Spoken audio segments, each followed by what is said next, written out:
Hey guys, what's up? Welcome back for another video. Today we're going to talk about making sure you don't accidentally do bad things when you practice. So a very common thing I see people do when they practice, whether with the club in hand, is they like to look back as they make their takeaway.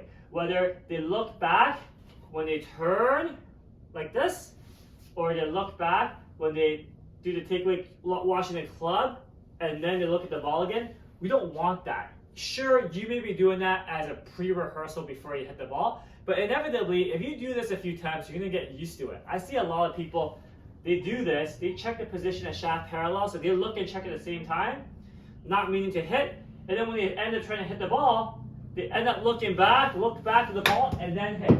We don't want that to be a bad habit for you guys. So, really make sure when you guys are practicing, whether you guys are practicing with the club in hand or as a movement drill, always look at the ball or the ground. So if you want to do a rehearsal waggle, or a takeaway rehearsal, let's say you're working on keeping the club head outside the hands, you see how I'm not looking at the club, okay?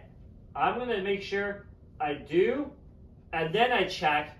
Preferably, you don't even check. You just do it, and then you check on camera afterwards. But do not ever look and check at the same time. So let's say I'm doing a rehearsal where I keep the club head outside the hands.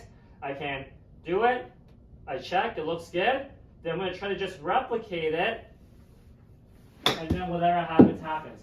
I don't want to pre-rehearse looking back as I do my takeaway, because that's inevitably going to lead into the golf, so it's going to bleed into the real swing.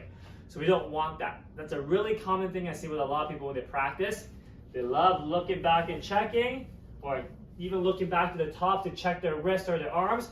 You can't do that. And honestly, the look you see from this perspective is very different than from the look on camera. So I'd much rather you guys just do it, swing and hit, and then walk back to the camera, stop and check and make adjustments. That's a much more effective way to learn what feel produces what real, rather than looking and doing and trying to fix at the same time. Okay guys, so let's try adding that into your practice routine, developing some good habits. Any questions, leave in the comments below, and we'll catch you guys next time. Thanks guys.